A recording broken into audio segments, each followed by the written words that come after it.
दिए अने राखे ने घर में राण आखी दुनिया जाकारो दिए अने राखे ने घर में राण तेदी आ माथा हाटे मूलवे आयर तमारा एंधार। पधारो भाई भाई पधारो, आपनु हार्दिक स्वागत है धाकड़ा साहेब। पधारो पधारो, बधाय मेहमान नु खूब खूब स्वागत। आपड़ा गुजरात नु गौरव, भारत आपड़ा लोक साहित्य नु गौरव एवा मुरब्बी मायाभाई आहिर आजना कार्यक्रम में उपस्थित रह्या छे। अમને પણ જોરદાર તાળીઓથી આપણે બધાએ એમનું ખૂબ ખૂબ આઈથી આપણે હૃદયથી સ્વાગત કરીએ। પધારો માયાભાઈ।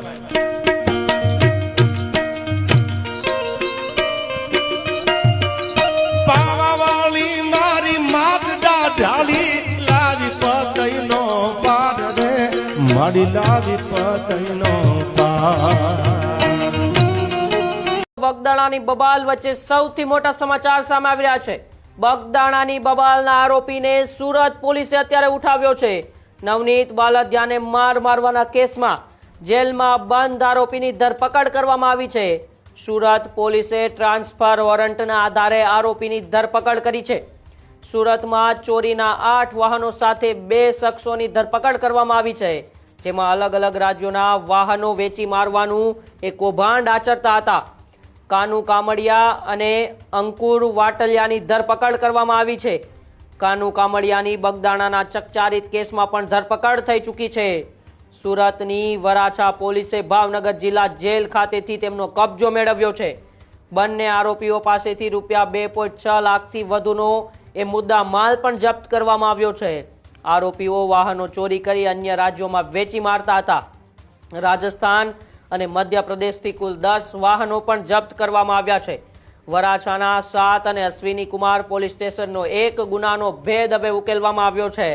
બંને આરોપીઓ ભાવનગર જિલ્લાના વતની હોવાનું પણ તપાસમાં ખુલ્યું છે અને સુરતની વરાછા પોલીસે અત્યારે વધુ તપાસ હાથ ધરી છે। ત્યારે વધુ એક ગુનાની અંદર એ બગદાણા બબાલના જે આરોપી છે એ કાનુ કામડિયાને સુરત પોલીસે ઉઠાવ્યો છે અને ભાવનગર જિલ્લા જેલ ખાતેથી તેમનો કબજો હવે સુરત પોલીસે વોરંટ દ્વારા મેળવ્યો છે। કારણ કે એક મોટું એ બાઇક ચોરીનું જે એ આંતરરાજ્ય જે રેકેટ ચલાવતા હતા, જેમાંથી સુરતમાંથી બાઇક ચોરી કરીને મધ્યપ્રદેશ અને રાજસ્થાનમાં તેઓ બાઇકને વેચી દેતા હતા, તેનો ભેદ હવે અશ્વિની કુમાર પોલીસ સ્ટેશન અને સાથે સાથે વરાછા પોલીસ સ્ટેશને ઉકેલ્યો છે અને આ બંને આરોપીઓ અત્યારે પોલીસના કબજામાં આવ્યા છે અને સાથે સાથે 2.6 લાખથી વધુનો मुद्दा माल पर जब्त करवामा આવ્યો છે। वराछा पुलिस स्टेशन के डी स्टाफ और वराछा पीआई को एक बात मिली थी कि एक जो बाइक चोरी करने का गैंग है ये वराछा के अलग अलग विस्तार में जाके वहां से बाइक चोरी करता है। इस बातमी के आधार पर और सीसीटीवी और टेक्निकल और ह्यूमन इंटेलिजेंस के आधार पर हमने कंटिन्यूअस इसमें मॉनिटरिंग की अलग अलग टीम बना के और टोटल 8 बाइक्स रिकवर हुए, जिनकी टोटल मुद्दा माल की वैल्यू 2,06,000 रुपए है। ये आरोपी का नाम है कानू भाई कामलिया, जो कि भावनगर जिले का रहने वाला है, और दूसरे आरोपी का नाम है अंकुर वटालिया, जो कि भावनगर जिले का ही रहने वाला है। पहले भी हमने जोन 1 में अलग अलग टीम्स बना के अलग अलग पुलिस स्टेशन से टीम्स को राजस्थान और मध्य प्रदेश भेजा था, जिसमें टोटल 10 बाइक्स हमने रिकवर की थी। और ये एक स्पेशल ड्राइव की तरह हम 2 व्हीलर्स की तरफ हम ध्यान दे रहे हैं, जिसमें हम अलग अलग पुलिस स्टेशन में जो भी बाइक चोरी हो रही है उनको हम डिटेक्ट करने और आरोपियों को जेल भेजने का कि भावनगर जिला में आज शांति के एक तो क्या नहीं कर क्योंकि खबर है क्या है बात बैठो तोड़ी ना तो मैं कोई मुझे फरक नहीं पड़ता। घना मैं कीधु पण मारे कोई ना नाम नहीं क्योंकि आ राजकारण રાજકારણમાં બહુ વસ્તુ આવતી અને એટલે હું ગણતું નથી, માથી થાય એટલું કરવો, નહીં થાય તો મુબારક। આજે અહીંયા બહુ નેતાઓ બધા રાજકારણી 20 તારીખે બધા આવવાના અને એમાં બધા પોતપોતાની રીતે વાતો કરશે, વચનો દેશે। મને કદાચ કહેવાનું આવે ને તો હું એ કહી કે તમે કઈ નહીં તો કઈ નહીં રખો ભગલ અને એમાં હું માન। બગદાણાની બબાલને લઈને સૌથી મોટા અને મહત્વના સમાચાર સામે આવી રહ્યા છે કે જ્યાં 8 જેટલા આરોપીઓએ જે જામીન અરજી મૂકી હતી એને લઈને આજે સુનાવણી હાથ ધરવામાં આવશે. નવનીત બાલદિયા હુમલા કેસના 8 આરોપીઓની જામીન અરજીને લઈને આજે સુનાવણી છે. 8 આરોપીઓએ મૂકેલ જામીન અરજીની આજે મહુવા કોર્ટની અંદર સુનાવણી થવા જઈ રહી છે. નવનીત બાલદિયા પર હુમલો કરનારા 14 આરોપી એ હાલ ભાવનગર જેલમાં બંધ છે, જેમાંના 8 આરોપીએ વકીલ મારફતે રેગ્યુલર જામીન અરજી જે છે તે મૂકી હતી. 3 દિવસ પહેલાની સુનાવણીમાં 2 ફેબ્રુઆરીની મુદત પડી હતી, એ તારીખ પડી હતી અને એ તારીખ પર ટાઈમની મુશ્કેલીમાં પણ ક્યાંક ને ક્યાંક વધારો જે છે તે થતો જોવા મળી રહ્યો હતો. સાથે જ બગદાણા અને ગુજરાતનો ખૂબ ચર્ચિત કેસ નવનીત બાલદિયા કેસ કે જેની અંદર કોળી સમાજના આગેવાનો જે છે તેમની અલગ અલગ માંગો હતી અને એ માંગો ક્યાંક ને ક્યાંક એ સ્વીકારવામાં સમાજ જય માનદાતા જય વેલનાથ. મિત્રો, કોળી સમાજ સાથે કેવો અન્યાય, દેખીતો અન્યાય, જાહેરમાં થતો અન્યાય. નવનીતભાઈને માર્યો એને માત્ર ને માત્ર 1 મહિનો અને 3 થી 4 દિવસ થયા છે. આ જામીન અરજી મેકી સેશન કોર્ટમાં એટલે 7 જણાને આરોપીની જામીન અરજી મંજૂર થઈ ગઈ. હવે સૈતર વસાવા એક ગ્લાસ મારે છે ખાલી. હવે માર્યો હોય કે ન માર્યો હોય એમાં 307 દાખલ થાય છે. નવનીતભાઈના કેસમાં પણ 307 અને રાજુભાઈ કરપડા અને પ્રવીણ રામ બોટાદ કડદા કાંડમાં પણ 307. આ બધા કેસમાં 307. ફરક કેટલો? કોળી સમાજને જુઓ કેવી રીતે અન્યાય. કોળી સમાજના યુવાનને ઢોર મારવામાં આવ્યો, વિડીયો બનાવવામાં આવ્યો અને ભય ફેલાવવામાં આવ્યો, છતાં પણ એને માત્ર ને માત્ર 1 મહિના અને 3-4 દિવસમાં જામીન મળી ગયા. અને ઓલા જે ન્યાય માટે લડે છે અને ભાજપની સામે લડે છે એ લોકોને 100 દિવસ એ 3 મહિના રહેવું પડે છે જેલમાં. અને આ આરોપીને ખુલ્લો દોર જવો, 1 મહિનામાં જામીન. આમાં શું તમે ગુજરાતનું સતી કલ્યાણ કરવાના? આરોપીઓ બેફામ બની જશે, આવામાં ગમે એને મારશે અને ક્રાઇમ પણ વધી જશે. વિડીયોને શેર કરો અને ફોલો ન કર્યો હોય તો ફોલો કરી દો. જય કોળી સમાજ. જો કોળીનો દીકરો છું, એક કોળીના દીકરાને મારવા માટે 8 દાડિયા કરવા પડે અને એ પાછા એને છેતરી લઈ જવો પડે. બાકી જો એની માનું ધાવણ યાદ કરાવી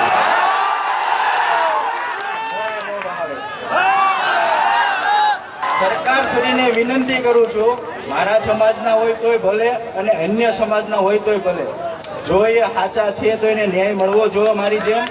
અને જો ન્યાય નહીં મળે તો આવનારા સમયમાં બગદાણા ખાતે ન્યાય સભા અને સંમેલન બે થશે અને ઓલ ગુજરાતની પણ ઓલ ઇન્ડિયાના કોળીને ભેગા કરીશું. એ ભાવનગર પોલીસ કે ગુજરાત સરકાર આની નોંધ લે.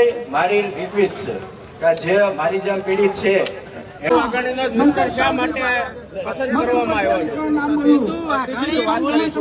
સમાજના મતથી અને અત્યારે કૃષિ મંત્રી છે.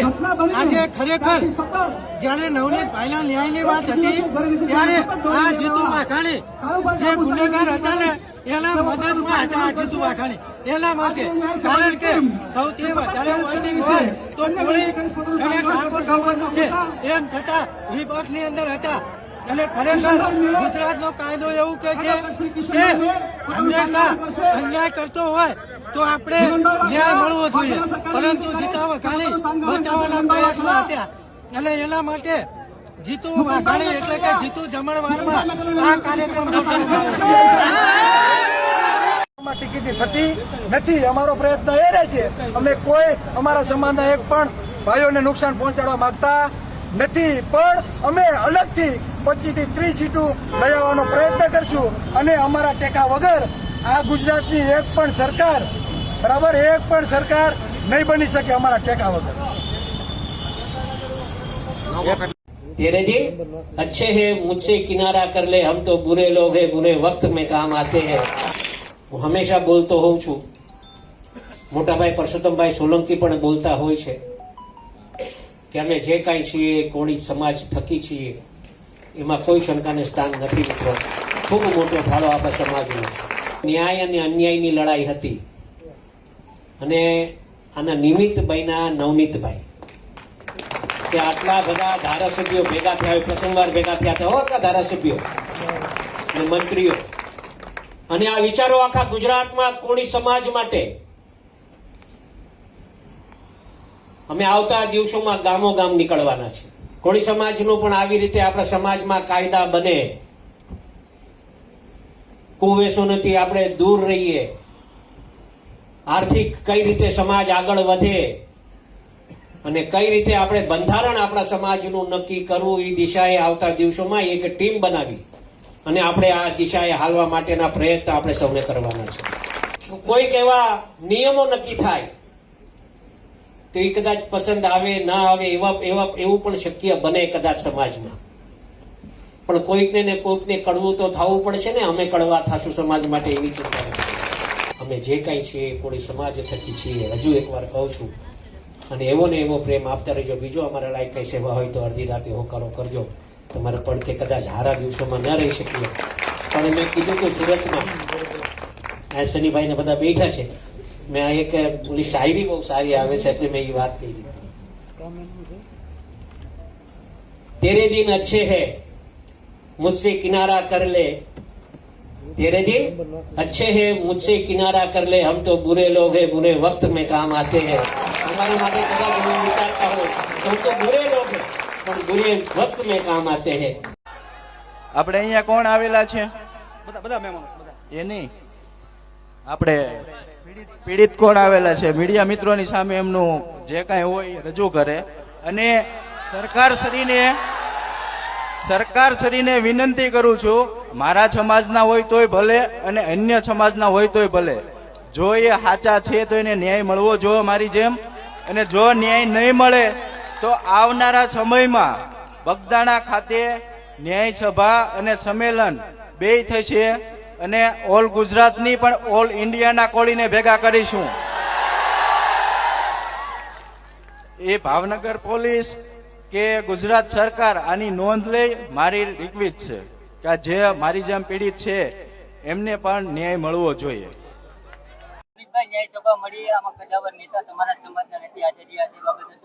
જી, એને અમે કોઈને ફરજિયાત આમંત્રણ આપ્યું નથી, બરોબર. સોશિયલ મીડિયા દ્વારા ખાલી કે ભાઈ આપણે સમાજને એક થવાનું છે. અમારે જે ન્યાય સભા, જે બધાને આભાર વિધિને જે મોટી સભા કરવાની છે અમારે બગદાણા ખાતે કરવા, ત્યારે દરેક અમારા આગેવાનો, માનો કે સાંસદ શ્રી હોય, MLA હોય, તો દરેકને અમે ફરજિયાત બગદાણા બોલાવવાના છે. હવે પછીનો કાર્યક્રમ અમારો બગદાણા થશે. બગદાણા બધાની આભાર વિધિ થશે અને જો આ બાબતે ન્યાયમાં કઈ કચાશ રહેશે તો એ બાબતની અમે પણ રજૂઆત કરશું. અને અન્ય લોકોની આજ રજૂઆત થઈ છે એ લોકોની પણ રજૂઆત થઈ શકે છે. અને જે કોઈ પીડિત હોય એ લોકો, આ મત વિસ્તાર એ જીતુ વાઘાણીનો મત વિસ્તાર છે. આ મત વિસ્તારના ધારાસભ્ય જીતુ વાઘાણી માયાભાઈનો અંગત મિત્ર છે. જીતુ વાઘાણીનો પોલીસમાં બહુ મોટો ગરબો છે. આપણે જીતુ વાઘાણીને પણ ધોળા દિવસે તારા દેખાડવાના છે, એને પણ મૂકવાનો નથી. મારી વાતને વધુમાં ઉલંબાવતા આ લડાઈ કિશન મેર એકની નહીં, નવનીતભાઈ બાલદિયા એકની નહીં, આ લડાઈમાં કોળી સમાજના ભાવનગર શહેરના યુવાનો જોડાયા હતા. કાળુભાઈ જામુચા, હિરેનભાઈ વાઘેલા, અમારી સમગ્ર ટીમ, મુકેશભાઈ મેટલિયા, શંભુભાઈ વાળા, અશોકભાઈ મામસી સતત 30 દિવસ સુધી બગદાણામાં રહ્યા છે. એમની માટે પણ તાળીઓ થઈ જવી પડે. જ્યારે આ કાર્યક્રમની શરૂઆત કરવાની વાત આવી, 3 થી 4 લાખ રૂપિયાનો ખર્ચો કરવાની વાત આવી, ત્યારે પહેલા સુરે કીધું હતું કાળુભાઈ જામુચા, જે ભાઈ ખર્ચો થશે હું બેઠો છો કિશન, આપણે કાર્યક્રમ કરવાનો છે.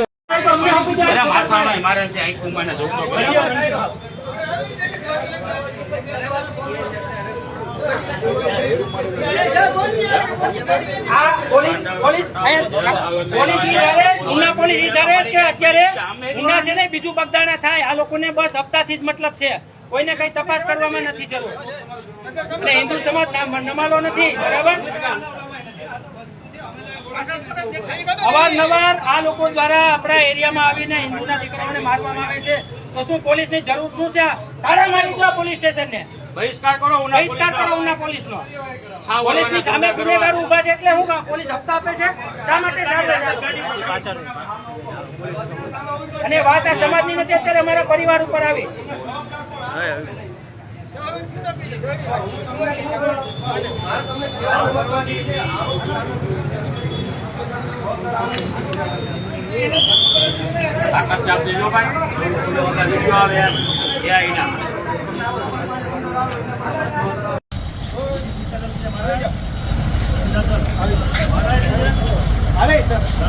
હાલો